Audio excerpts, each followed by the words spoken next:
पृथ्वीवासियों को संकट से बचाने के कारण ही जगदम्बा कहलाई माता पार्वती।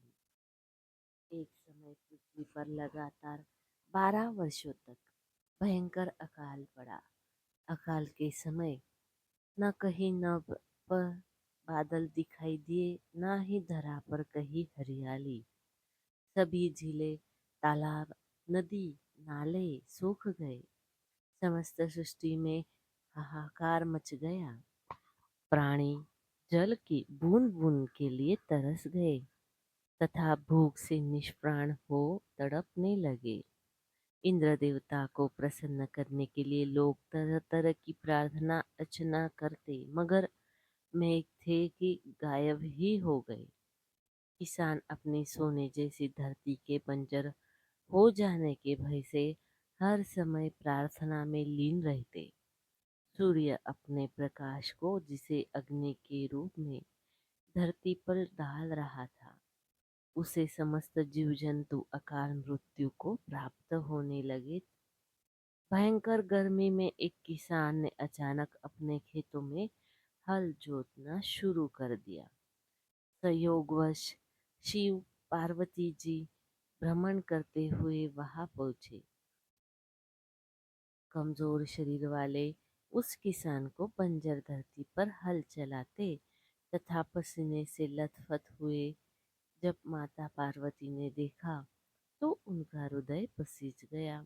वह सोचने लगी कि यह किसान बिना जल के धरती पर हल क्यों चला रहा है। जब तक अकाल की स्थिति है, हल चलाने का कोई औचित्य नहीं होगा। इसी सोच में डूबी माता पार्वती ने शिव से पूछा, क्या सोच रही हो? शिव बोले, पार्वती क्या सोच रही हो? पार्वती बोली, देव, पिछले कई वर्षों से अकाल पड़ा हुआ है। बिना बारिश के इस बंजर धरती पर कुछ भी तो नहीं उगेगा। फिर इस किसान को क्या पड़ी है जो इस भयंकर गर्मी में धरती पर हल चला रहा है। इसे वह परेशान हो रहा है तथा बेचारे भूखे प्यासे बैल भी परेशानी में है। क्या इस किसान को लगता है कि वर्षा होगी? शिव जी बोले, नहीं, इसे कोई पूर्वाभास नहीं है कि वर्षा होने वाली है। अकाल के 12 वर्ष का समय व्यतीत हो जाने से इसे इस बात का भी आभास है कि निकट भविष्य में वर्षा होने का कोई संकेत नहीं है। पार्वती ने शिव की बात काटते हुए, फिर यह व्यक्ति मूर्खता क्यों कर रहा है? माता पार्वती की शंका का समाधान करते हुए शिव जी बोले, यह व्यक्ति मूर्ख नहीं है, इसे सब पता है। फिर भी यह हल इसलिए चला रहा है कि कहीं इसे इस लंबे अकाल में निठल्ले बैठे रहने से वह हल चलाना ही न भूल जाए। शिव का उत्तर पाकर माता पार्वती उस किसान के कष्टों का निवारण का उपाय ढूंढने लगी। माता पार्वती जानती थी कि भगवान शिव जी जब भी अपना वर्षादायी शंख बजाते हैं तो वर्षा होने लगती है।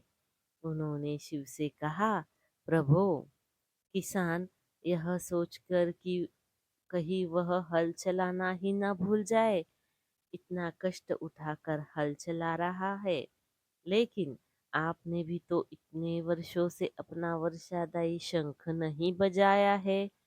कहीं ऐसा ना हो कि आप भी शंख बजाना भूल जाए। नहीं पार्वती, ऐसा कैसे हो सकता है? शिव तपाक से बोले, मैं शंख बजाना भला कैसे भूल सकता हूँ? पार्वती झट से बोली, ऐसा क्यों नहीं हो सकता स्वामी?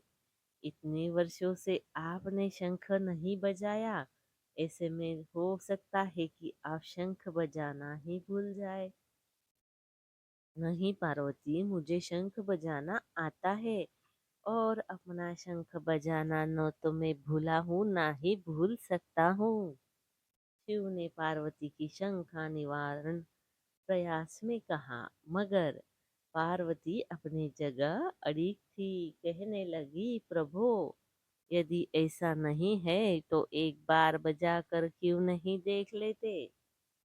पार्वती की यह बात सुनकर शिव जी को लगा कि वे संदेह में घिर गई है।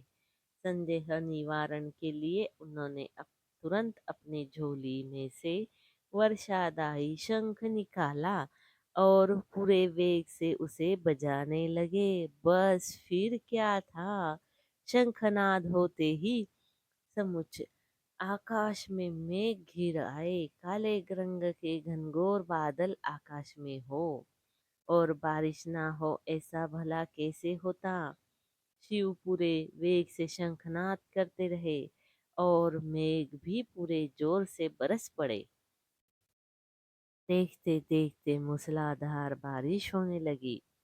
समुच्च धरती जलमग्न हो उठी। इतनी बारिश हुई कि सारी धरती की प्यास बुझ गई। किसान नाचने लगे। मानव ही क्या, पशु पक्षी भी शिव जी की इस कृपा से धन्य हो उठे। माता पार्वती ने समुच्च संसार की प्रसन्नता से गदगद हो उठी। माता पार्वती जो अपनी व्यवहार कुशलता के कारण पृथ्वीवासियों को संकट से बचाने के कारण ही जगदम्बा कहलाई। वे शिव जी से मुस्कुराते हुए बोली, स्वामी आप तो सचमुच भोले भंडारी है। तो दोस्तों, आपको आज की ये कहानी अच्छी लगी हो तो हमारे चैनल को लाइक शेयर और सब्सक्राइब जरूर करें। धन्यवाद। हर हर महादेव।